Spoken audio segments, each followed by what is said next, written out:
Hi, everyone. It's Maria, and welcome to the Breaking Up with Toxicity podcast. Thank you for being with me today. Each week, I will connect with people as they share relatable life experiences. We will talk about and at times challenge reoccurring unhealthy and toxic patterns that keep you from the changes you want to see as you break these unhealthy cycles. So let's get started and see where this show will take us today. Be sure to listen and don't forget to follow so that you never miss an episode.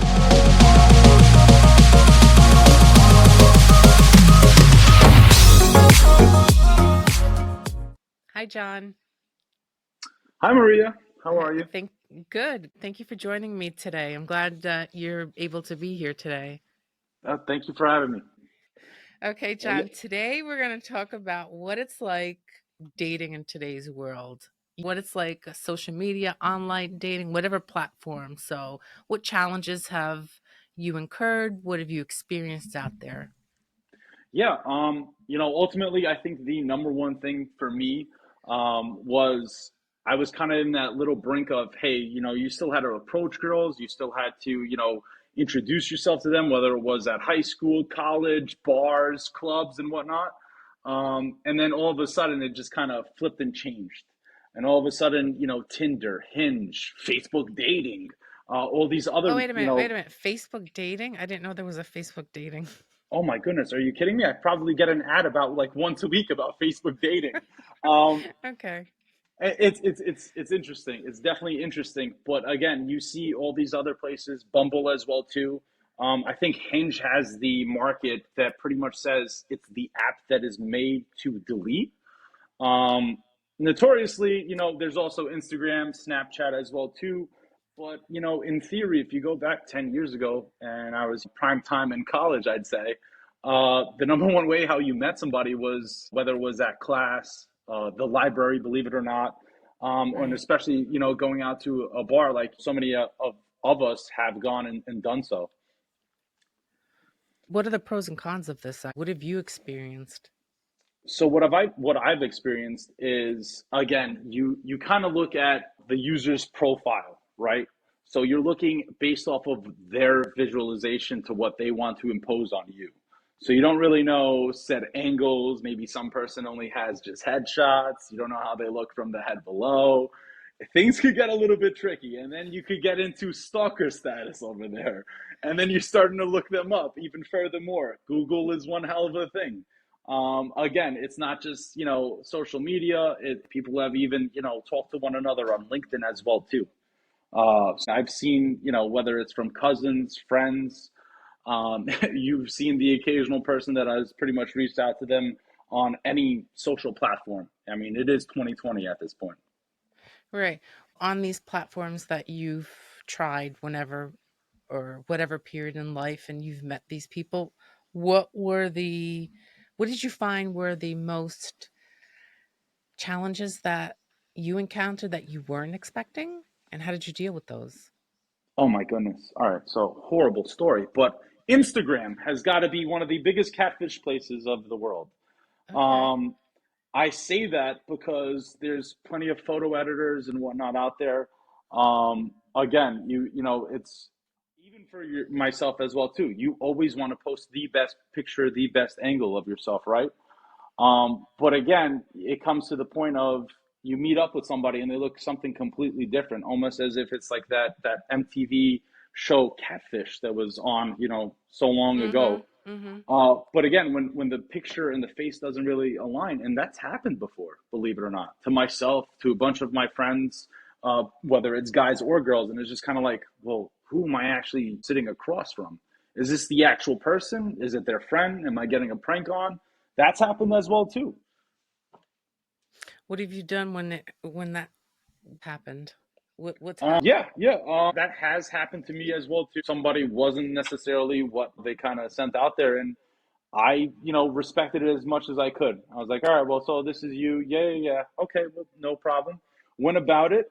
Of course, at the end of the night, that was about it. That's as far as that it went. Went on the date, paid for dinner, of course.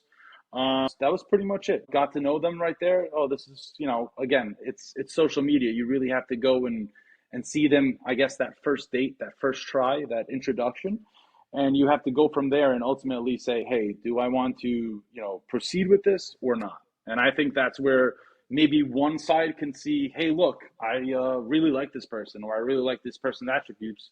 Meanwhile, the other person can be like, I'm not really feeling it too much, So that's where I think like the divide can really happen.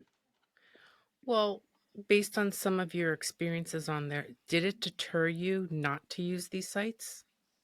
Yeah, I stood far away from a lot of dating apps. I tried as best as I could to again go out there, whether it was going out to bars, going out to clubs, meeting mutuals, friends, going out to dinner, social events. I try to really to get away from that because again, like I mentioned, people really want to just invoke this one specific view of themselves via social media.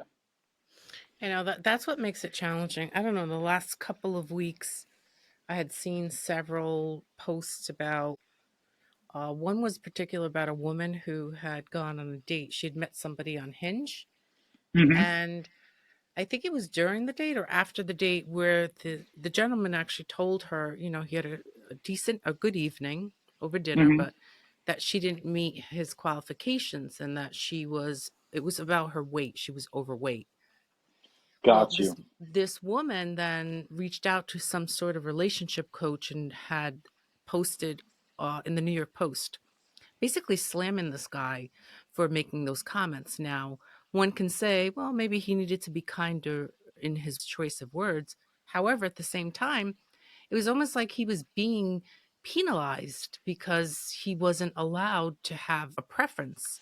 And we only know one side of the story, or at least from the article, we don't know what her social media posts look like. And it becomes like a double standard because then you have a woman who's out there posting her requirements to meet a man. This is another post that I actually read Yeah. where someone interviewed her and asked her, what are one of your requirements for dating someone? And she had replied and said, well, they have to make a minimum of $250,000 a year. Now, Whoa. right. I was like, okay. Whoa. And Whoa. this, and I mean, hey, listen, if that's what she wants, that's, her choice, her business. But this double standard here on this end, it's like, that's great. You go, girl. This is what you want. You get what you want. But then if a Hmm. man criticizes, you can't do it. So it's like, what does this do to men? Like, what is it, how does it impact you or has it? Well, Are I you mean, more I've cautious? I've heard that numerous times. I've probably even seen, the post out there as well too, where a man was interviewing, said women, and all of a sudden everybody was like, oh, I think maybe 300K, $250,000, and it's just like, do you think it's easy to come about and get those jobs? I mean, or even getting those qualifications. It's a lot, and again, oh, so and so didn't, meet my height requirement. That could be another thing as well too. He was too short. I like a guy that's a little bit more buff, or I like somebody that's a little bit more lean.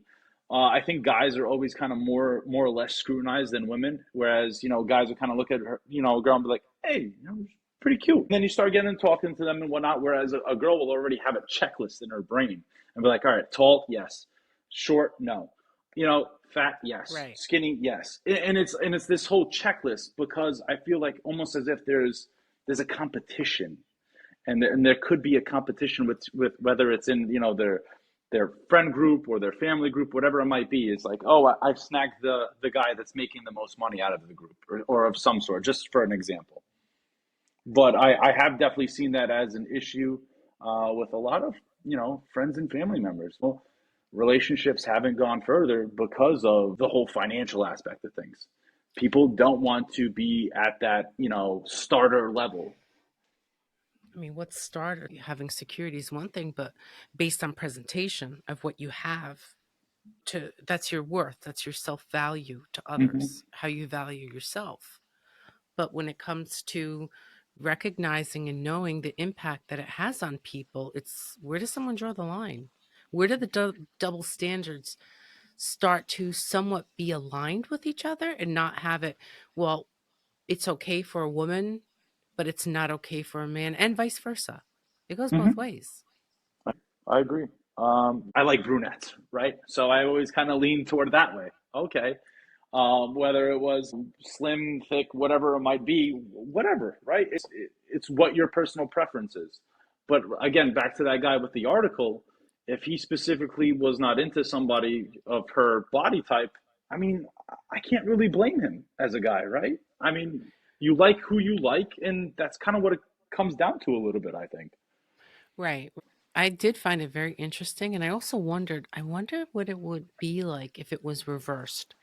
I wonder if it was a guy that happened to, and he went out on social media, or this made the New York Post out, Hmm. what the view of people would be, like what the comments would be. Unfortunately, they'd probably call him a wimp or less of a man or some other not very nice word, because a man is supposed to be the stronger one, and he can't have feelings, emotions. What do you think about that? I do kind of tend to agree with that as well too. Whereas kind of a guy, you kind of have this guard up, right? You always got to be a man. You always kind of have to take the higher ground. Can't let your guard down. Can't put somebody down, sort of less, especially a woman. I mentioned it as well too earlier. I went on a date and it wasn't the greatest day in the world, but I still paid for the full meal. Did it extend Why? further Why than why that? did you pay? Well, I'm going to challenge you now. Why did you pay for that full meal? I paid for it because I felt as if as a man, and again, kind of coming up from like a little older school mentality and whatnot. I was like, hey, just do the right thing. A man always pays the first date, especially the first date. Whereas now you hear stories where you're splitting checks or so and so's Venmoing you or Zelling you on the first date. The times have changed, but again, back then I was, maybe, or maybe not even just back then. Maybe that's just the type of person I am, to where I will go ahead and pick up the tab the first time if I'm meeting somebody brand new. And it's absolutely fine for somebody if they want to do that. See, Hmm. so if you're uncomfortable with me challenge you, just let me know. But I like to challenge people, not because I need to prove a point. It has nothing to do with me proving a point. It's Of to course. help somebody recognize and understand, why am I really doing this? You know what? Maybe I actually didn't want to do it, or I don't want to do it. It's being able to see from a different perspective. So Hmm. because you're a nice guy, you're going to pick up a tab. So basically, being old school, that's what they did. But in today, Hmm. whether today's standards or not, overall, if you don't pick up tab, that means you're not a nice guy. Where's that written? Uh, it's not written, but I feel like, again, no guy wants to be ridiculed out there like that guy did recently on New York Post on Hinge. I'm gonna be the first one to say it, because, like you mentioned earlier, it really does go back to it kind of being one sided, to where we're kind of going and siding a little bit more with the woman opposed to the man, because there's this social norm out there that, oh, the guy still should have treated her better, or should have said something nicer, because it's not his particular preference. Right, because that's what people hear more often now. Women want equality, understood. Women want Mhm. respect, understood. But it doesn't always apply to men. At times that is a problem, because some men are just following this new norm, or a norm that I don't think half of the time they're completely certain why they're doing it or even want to do it. It's just expected of them. And I feel like I felt that as well too. Whereas, okay, I guess I will pick up the tab. I don't know how else to explain it other than it's just kind of been embedded in my head for so long. Well, it's a core belief. Core beliefs, that's Hmm. what's instilled in you. And those are, I will tell you, those are challenging to undo. Can somebody undo them? Yeah, it takes some time. Do you ever struggle with that? Are there times, have you ever felt like, nah, I don't want to do this? Um, the degree of going out with another couple, or I'm with somebody right now, but going out with another couple, and all of a sudden it's just like, oh well, the bill's right there. Two guys will usually split it, and that's perfectly fine. and it's a vice versa. But it's always the guys kind of doing it. We'll never go out and have our ladies pick up the tab. Why? I don't know. But I mean, they're like, we'll fold your laundry or something, and then at the end of the night, they're like, nah, I'm not folding your laundry. So it's like, all right, well, I just Oh boy, here we go. The stereotypes. How did we get to laundry? I don't know how we got to laundry, but now I'm going to bring that up. That's oh right. no. So, do you do your own laundry? Yes, yes. Okay. I was shipped away to college, so I kind of had to figure that out on my own. Did not have mommy made with me, so yes, I did my own laundry, and I still continue to do so, and I still continue to cook my own food as well. That's Yeah. good. Good job, Mom. That's a good one right Yes. there. Yes. Now, you said you have a significant other.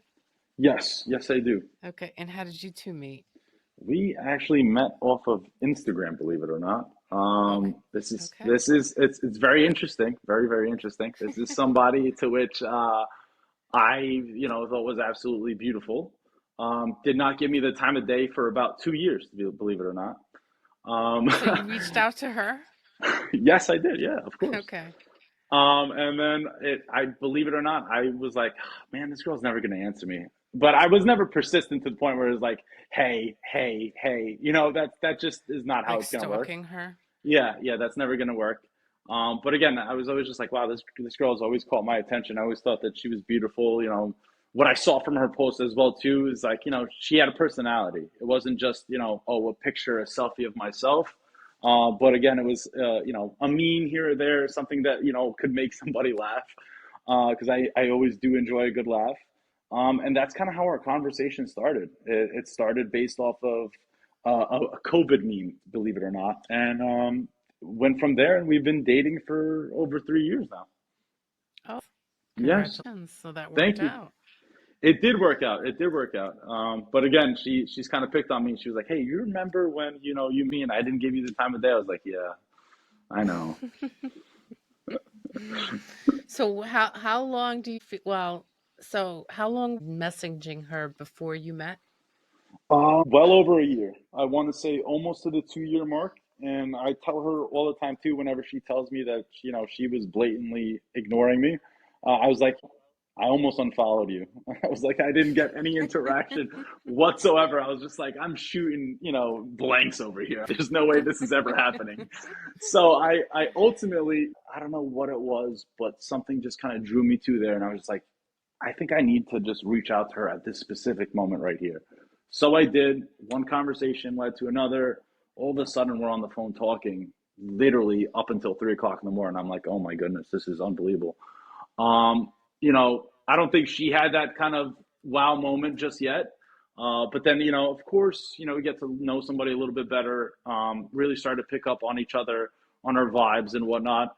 And then ultimately, we agreed to meet up. And again, as you could probably imagine, you're meeting off the internet. So the first experience is actually pretty awkward. What So was that like? so the first experience was pretty much, we went out to a park and neither of us ate. neither, we got Starbucks and put me on to this one specific drink at Starbucks, which is I still our favorite drink to this day. And it's just one of those things where we talk about it now and we were like, oh my God, we were so nervous when we were first starting out. It was like, yeah, I couldn't wait to eat. I didn't eat anything all day. I went home and I ate so much. And my mother was like, well, where were you this late? Well, I was like, Mom, don't worry about it. Don't worry about it. Don't worry about it. But again, it was one of those experiences to where you're just kind of like, oh man, I hope I don't mess anything up. And again, you don't physically know this person yet. You really have to imagine yourself talking to them face to face opposed to on the phone, via text, FaceTime, whatever it is, because Right. you can say whatever you want through the phone, but I feel like it doesn't actualize up until you physically meet the person. What was it like? When did you introduce her to your family? I introduced her to my. Oh, that's great. Putting me on the spot, Maria. I introduced her to my family about a year and a half of us dating. And I've kind of always been like the slower one, as far as, figuring out what I want. And I wanted it to be mutual. So up until like, a year and a half, kind of testing, the waters with one another. Um, Everything was going smooth. We just didn't want that interaction of family really to get involved. But then up until when I introduced her to the family, and I was like, you know what? The person that I first, because nobody's ever, met my mom. No girl ever met my mom. She's the only person who's ever met my mother. So I Hmm. was like, if I introduce her to my mother, then she's going to be, pretty much the one. And And did you tell everyone how you two met? yeah, to a degree. Yeah, yeah. To a degree, what does that mean? A lot of the cousins know. All the cousins and friends know, because again, Instagram really has been kind of a gateway to how you reach out to one another. Or like, hey, you see Right. somebody at an event, you see somebody over here, you add them on Instagram, you say hello to them via Instagram because you didn't have the guts to say hello to them in front of everybody of their family, or the group that they're with, right? But again, yeah, no, pretty much my core group of family know that we met via Instagram, and that's kind of how it started. Okay, here's the big question. How much criticism and Yes. doubt did you get, negativity because of this? Oh, because I met them via the internet. Right. Well, I think they've kind of again accepted, more or less, that I would make that right judgment, because I always told them as well too, for as long as I can remember. This was more or less a me thing, to where, and maybe it does have to go back to my background, or how I was raised, was you don't bring somebody home unless, hey, look, I'm going to marry this person, right? Right. Um, and I think they trusted my judgment. They were like, "How'd you meet?" And when you tell them, they're like, "You didn't meet him out," and they were like, "No." And then my mother was like, "No, no, that's the new way how you meet somebody. Don't worry, that's what happens." I'll never forget it. It used to always be, "Oh, why don't you talk to so and so? They're from a good family." And I would always say, "Well, what does coming from a good family technically mean?"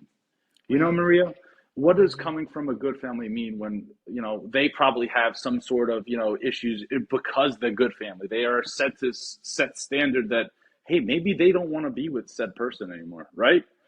So coming from a quote unquote good family, what does that truly mean, from a traditional, household?